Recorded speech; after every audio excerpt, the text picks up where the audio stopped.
সবাইকে আনন্দিত জয়গুরু। শ্রাবণ মাস, ভাদ্র মাস, এই 2 মাস আমাদের সৎসঙ্গীদের কাছে খুবই পবিত্র 2 মাস। এই 2 মাসে প্রত্যেকটা মায়েরা এবং দাদারা ব্যস্ততার মধ্য দিয়ে কাটান। ঠাকুর বলছেন এই 2 মাস নয়, এই ব্যস্ততা যেন আমরা সারাক্ষণ, সারা জীবন, সারা বছরই যেন আমাদের মধ্যে থাকে। এই উৎফুল্লতা, এই আনন্দ আমরা যেন প্রতি মুহূর্তে ঠাকুরকে অনুভব করি, ঠাকুরের কথা ভাবি, আমাদের স্মরণে রাখি, ঠাকুরের নাম করি।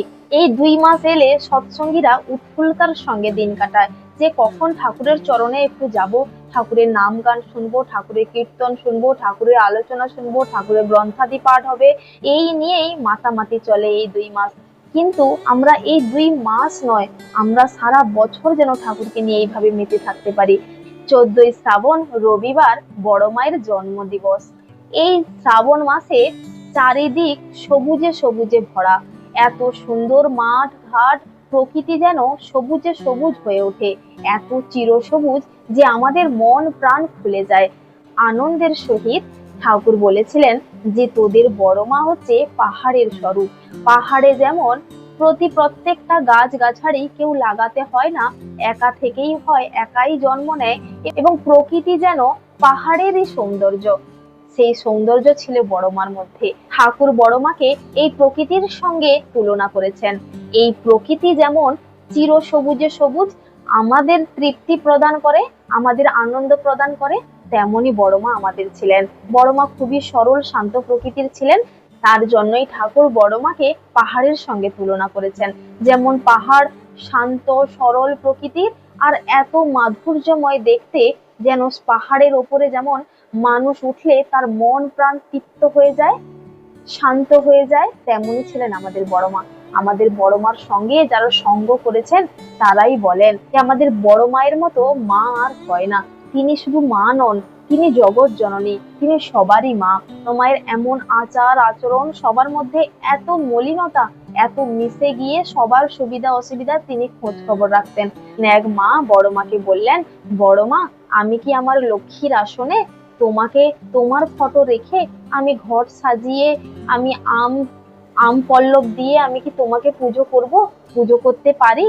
তখন বড় মা বললেন, তোর যদি ইচ্ছে হয় তাহলে তুই করতে পারিস। আমরা যে মাতৃ সম্মেলনে যাচ্ছি, সৎসঙ্গে যাচ্ছি, ঠাকুরের দুটো নাম গান করছি বা দুটো ইষ্ট প্রসঙ্গ করছি, ঠাকুরের আলাপ আলোচনা কথাবার্তা বলছি, শুধুমাত্র এটা করলেই যে ঠাকুরের সবটা পালন হলো এটা কিন্তু নয়।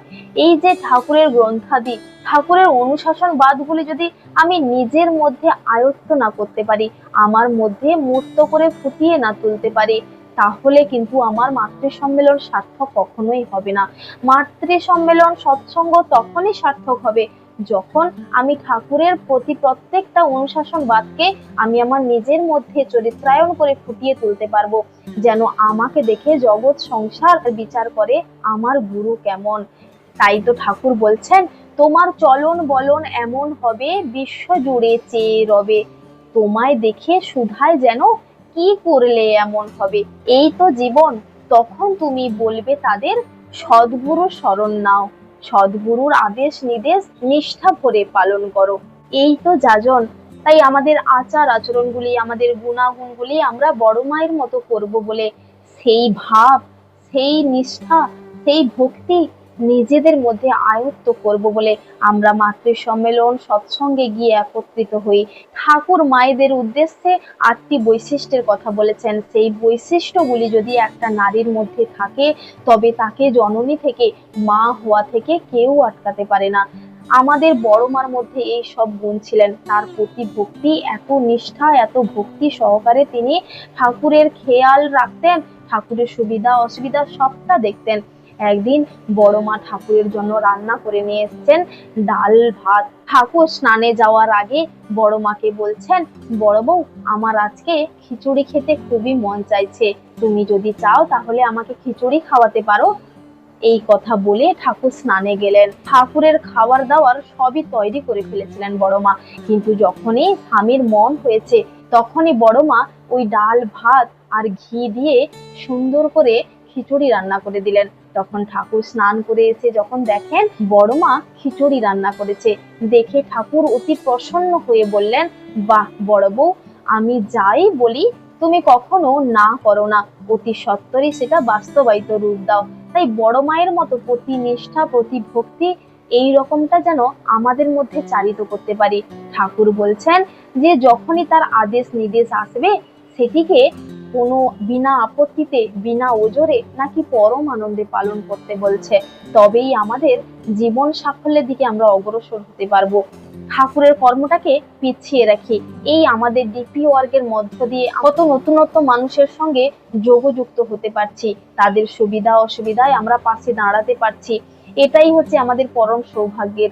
এই আধুনিকতার সঙ্গে সঙ্গে দেখছি কত মায়েরা, কত মেয়েরা, কত ভাই বোনেরা সবাই গা ভাসিয়ে দিয়ে চলছে, কত কুৎসিত, কত নোংরামি। তাহলে তাদের পরিবারে যদি তাদের ছোটবেলা থেকে যদি তাদের ঠাকুরের চরণাশ্রিত করা হতো, ঠাকুরের দীক্ষা দেওয়া হতো, তাহলে তারা এই পথে যেত না, এই রকম আচার আচরণে সিদ্ধ হতে পারতো না। তাই ছোটবেলা বয়স থেকেই 5 বছরের নাম, 12 বছরের দীক্ষা দিয়ে দেওয়াই প্রয়োজন। ঠাকুর বলছেন প্রথমে দীক্ষা তারপরে শিক্ষা, তাই আমাদের প্রথমে দীক্ষা দিয়ে তারপরে শিক্ষা গ্রহণ করা প্রয়োজন। তাই সেই সব মায়েদের, সেই সব ভাই বোনেদের যদি দীক্ষা হতো তাহলে তারা আজকে আধুনিকতায় গা ভাসিয়ে দিত না। আমাদের ছেলে মেয়েদের যদি এখন বাইরে পাঠাই আমাদের এতটা ভয় করবে না, কেননা আমরা 5 বছরের নাম, 12 বছরের দীক্ষা দিয়ে দিয়েছি, আমরা ঠাকুরের সঙ্গে তাদের যোগযুক্ত করে দিয়েছি, আমাদের ভয় নেই, তাদের সঙ্গে দয়াল ঠাকুর আছে। ঠাকুর তার বাণীতে বলছেন ঝড় ঝঞ্ঝা যতই আসুক আমাদের ভাবার প্রয়োজন নেই, কারণ দয়াল ঠাকুর মাথার উপর আছেন। তাই আমাদের ছেলে মেয়েদের শিক্ষা আমরা যতই দিই না কেন, বাড়ির শিক্ষা যদি সুষ্ঠু না হয়, বিদ্যালয়ে ছেলে মেয়ে যতই শিক্ষা শিখুক না, বাড়ির শিক্ষা সুষ্ঠু নইলে শিষ্ট স্বভাব হয় না। আমার বাড়ির প্রতি প্রত্যেকে গুরুর দীক্ষিত, গুরুর আদেশ নির্দেশ, গুরুর বাণী, গুরুর গ্রন্থ, গুরুর কথা মতোই আমরা চলি। তাই আমার ছেলেকেও যদি ওই চলনায় চালাই তাহলে সমাজের বুকে আমাদের সন্তানদের নিয়ে আর চিন্তা করার প্রয়োজন নেই। আধুনিকতার সঙ্গে আমাদের বিশ্বাস যে তারা কোনোদিনই গা ভাসিয়ে চলবে না। এক মা তার মেয়ের বিবাহ দিয়েছিলেন, 10-15 দিনের মাথায় সেই মেয়েটি ঘর করতে পারেনি, বাড়ি চলে এসছে। এই রাগে তার মা ইষ্টভৃতি করা বন্ধ করে দিয়েছে। ডিপি ওয়ার্কের মাধ্যমে কয়েকজন মা গিয়ে যাজন করতে তাদের বলতে তারা বলছেন আমাদের পরিবারে এমন বিপর্যয় নেমে এসছে, তার জন্যই আমরা ইষ্টভৃতি করা বন্ধ করে দিয়েছি। তখন সেই মায়েরা তাদের প্রশ্ন করলেন যে তোমরা তোমার মেয়ের যে বিবাহ দিয়েছিলেন তার বাড়িতে কি ইষ্ট রয়েছে, তার বাড়িতে কি সবাই দীক্ষিত? না, সেই পরিবারে তো ইষ্ট নেই, সেই পরিবারে কেউ তো দীক্ষিত না। তখন মায়েরা বললেন যে আমাদের নিজের ভুলের কারণে আমরা ঠাকুরকে দোষারোপ করে থাকি, আপনি এত বড় ভুলটা কেন করলেন মা, যেটি মেয়ের জীবনে প্রত্যক্ষ রূপ নিল। যেখানে আমার ইষ্ট নেই, যেখানে আমার ইষ্ট স্থান পায় না, সেখানে আমি থাকি না। আমার ইষ্টকে প্রতি মুহূর্ত ভাবে সেখানে মুহূর্ত করাই তপ। আমরা যদি ঠাকুরের অনুশাসনবাদগুলি মেনে চলি তাহলে আমাদের জীবনে বিপর্যয় নেমে আসবে না। আমাদের সর্বপ্রথম ভাবতে হবে ঠাকুরের বিধান কি দেওয়া আছে, ঠাকুর এই বিষয়ে কি বলেছেন। ঠাকুর তার বাণীতে বলছেন বিধির বিধান পালবি যেমন যতটুকু, কেটে ছেটে সব মিলিয়ে পাবিও ফল ততটুকু। আমরা তার অনুশাসনবাদগুলি মেনে চলবো বিনা আপত্তিতে, বিনা ওজরে নাকি পরম আনন্দে, তবেই আমাদের জীবন সুগম হয়ে চলবে। আর এগুলি যদি আমরা মেনে চলতে পারি তবেই আমাদের মাতৃ সম্মেলন সার্থক, তবেই আমাদের সৎসঙ্গ সার্থক। আমরা সৎসঙ্গে যাচ্ছি, মাতৃ সম্মেলনে যাচ্ছি, যা কিছু শুনছি, যা কিছু বলছি, যা কিছু আয়ত্ত করছি, সেগুলো যদি নিজের মধ্যে প্রস্ফুটিত করতে না পারি, মূর্ত না করতে পারি, ততক্ষণ আমার গুরু ধরা সার্থক হবে না, আমার সৎসঙ্গ সার্থক হবে না, আমার মাতৃ সম্মেলন সার্থক হবে না। তাই প্রত্যেককে রা আনন্দিত জয়গুরু।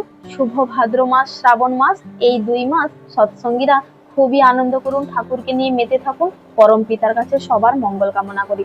সবাইকে জয়গুরু, সবাই ভালো থাকবেন।